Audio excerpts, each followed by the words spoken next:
Well, hello everybody. I want to do this video, and it's important because it's actually what I'm going through at work right now.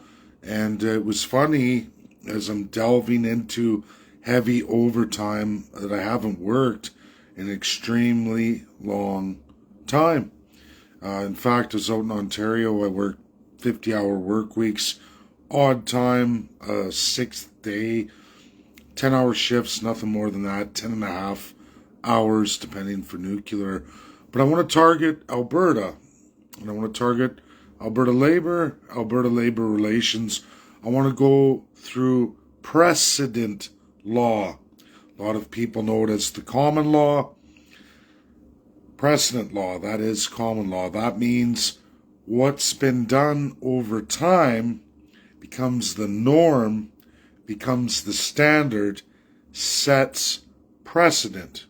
This is all through law, common law. There's also, we deal with corporate labor relations, meaning labor non-union, labor relations, union employees under a collective agreement. Means they bargain for their labor rights. Always there's wage, there's overtime, there's all kinds of clauses you may not find in the labor code. But they become precedent inside labor relations, inside those bound to these agreements. So, what's happened? I'm working 14-hour shifts at work. I haven't done that for an extremely long time. And what's also historically significant is that we're doing turnarounds under double time. We got our double time back. We're back to time before. We lost it during slow time all the way through COVID. Albertans, whether they were union or non-union, especially after terrible labor code changes, Alberta's had a massive shortfall in all kinds of skilled professions. People say, listen, I can't stay in Alberta. I'm making far less than other provinces. It pays for me to go work in another province. So a lot of companies, union, non-union alike, said, we have to change this. We need to compete. We need to have manpower to do the jobs. We have to bring everybody back. So we got a lot of good deals. We got a lot of good deals, somewhat fair deals. And with double time comes a whole new set of precedent, really, and historic precedent. And I want to go through that for labor relations for the Alberta building trade groups.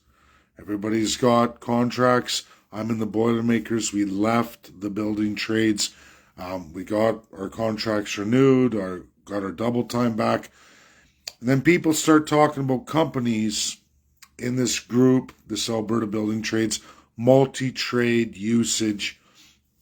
And people start going, hey, this is how the overtime works. This is how it works. This is what this company does. This is what it's supposed to be. And I'm going to try and break it down for people.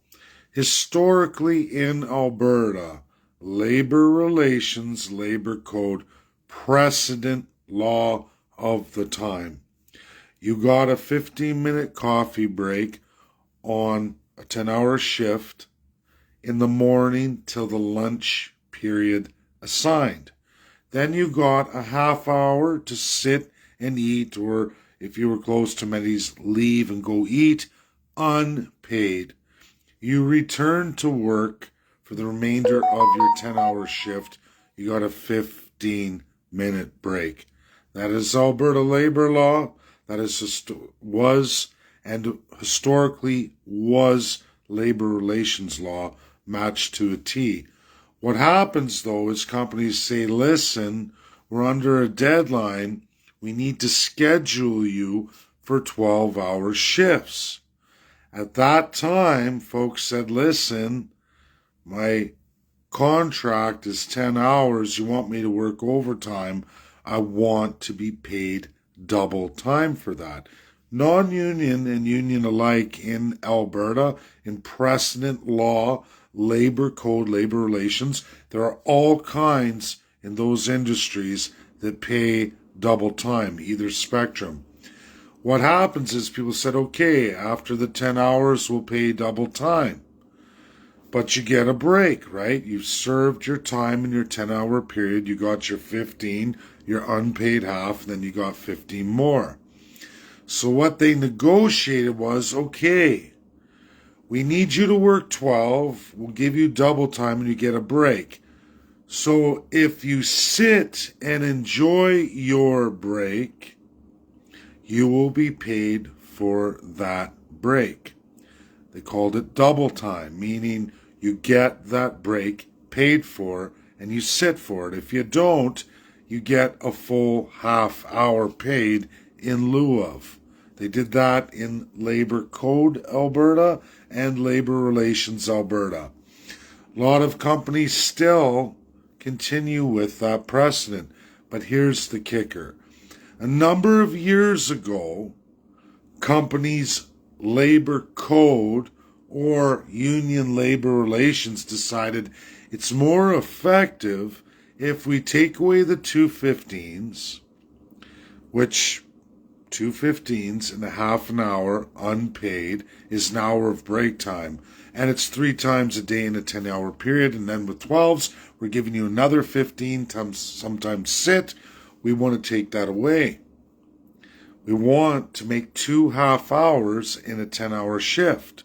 We get more production, and to get you to agree to it, so you have to work 3.5 hours straight between each break. To agree to it, you get two half hours in that 10-hour period. We're going to pay you straight through the whole 10, no breaks off. We just want you to work that time. They said it's more efficient. You get more bang for your buck for labor.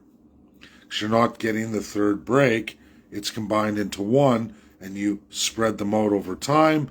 People traveling to and from destination to get to break in some of these locations is rather large. Instead of 3 times, 2 times a day. Company saves, they say. Client saves, they get more production. They say, it's worth it if we pay you for the 2 half hours. That's how we get you to agree to it. So it's not unpaid, it becomes paid during your time, so that way you work 10, you go home after 10, not work 10 with an unpaid half and go home at 10.5 hours.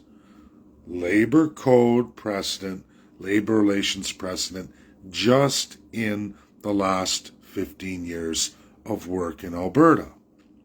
Again, we hit the 12s. Now what? Well, some companies thought we're going to set a half hour for a third time to get them to work 12. So you'll get 3 half hours all paid. Some companies said, no, we don't want to pay that third half hour. Some companies go another route altogether. Some say it's a 15-minute break and we'll pay you a half hour of regular time like it's double. A 15-minute period like it's double. People think that's precedent. But precedent is about the law common to all. What is reasonable, what has been set. If you get half-hour breaks, now going into 13, 14 hours, so that you're continuing on, you're going past the window of break time, and you're asking people to work more all the way up to 16. And in my career, I haven't worked 16 hours since a boiler job when a company that no longer works in field services was around in a whole trade block. So we're looking at 8 years. When I did a 16, they said you can't work somebody so many hours a day without so many hours of sleep. You have to have 8 hours of sleep. Otherwise, the guy gets paid for the day off the next day. You get paid for it to take it off and rest and then come back to work following shift, but don't lose pay. You got all your overtime provisions. Now, a lot of that's getting done away with. People think they're set a new precedent. They don't give the break times. They don't even want to pay you for the break. They say, well, there's no precedent for that, but there most certainly is. And the reasonable person clause is simple. If you do a half hour, and a half hour all paid breaks, and you continue these overtime cycles, 13, 14, 15, 16, guess what, folks? What's reasonable? If you had one break here, then 2 for the 10, then 3 for the 12, when you exceed the 12, logically, a reasonable person will say, if you paid for the first 3, you're going to pay for the fourth one. Then you also get into meals. A person packs a lunch for the day, right? You pack a lunch for the day.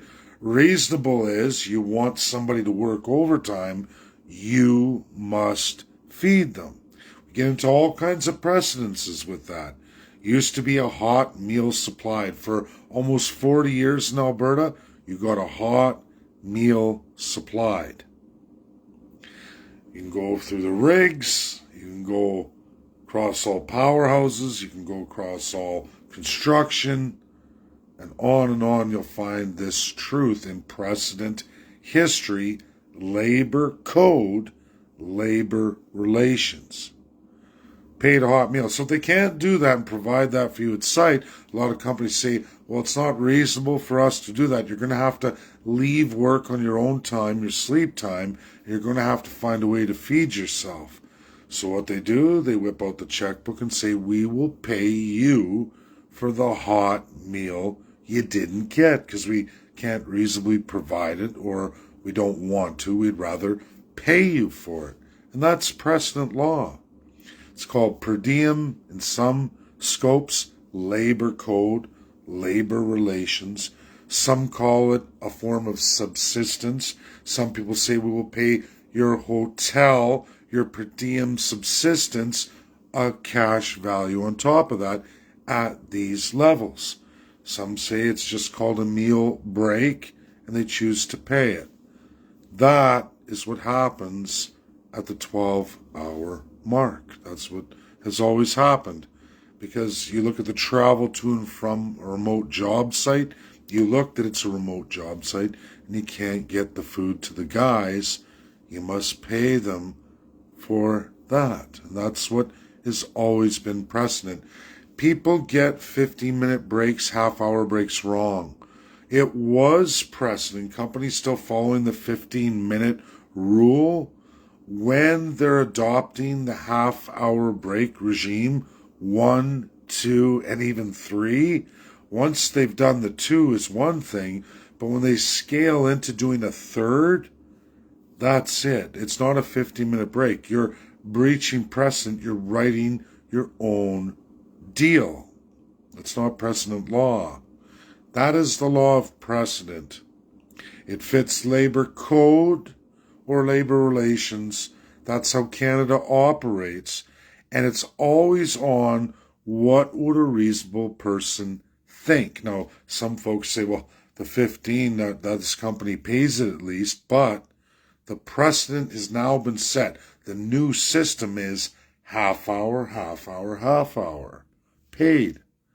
So if there's any more hours and you exceed that, it becomes another half hour. They don't say, well, we'll make it 40, we'll make it an hour, we'll make it 10 minutes. That's not what's been clearly laid out before it. It's not a 15-minute break if you're on the half-hour regime. If you were on a job where it was 15, half hour, 15, and they continued the 15 cycle and they wanted to work with that and the guys agreed to it and it's been established, then that is precedent. But if you adopted the half-hour regime, you don't switch off the half-hour regime. You go by precedent and what would you get paid in the circumstance. If it's a double break, it's a double break. That's it. Don't change the times, the amount. It's called reasonable person who looks at it. 1, 2, 3, 4. 4 comes after 3. That's how reasonable it is. Not 1, 2, 3, 1.5. Well, that doesn't work out. You know what I'm saying? A reasonable person will say, you don't deviate if you establish this precedent and you've been doing it and you wanted this, you have to continue it. You don't get to switch off after so many hours a day. That's my video. I hope a lot of people learned a lot about it. We'll see how it gets shared. I'll see if folks grab that and look at it. But that's precedent law. That's Canada, applied in many, many industries, especially in employment, labor, and corporate world. There's a whole pile of courses you can take on precedent law and what it means in various things, but that is for labor code, labor relations, and the corporate world. Thank you. That's my video. Bye now.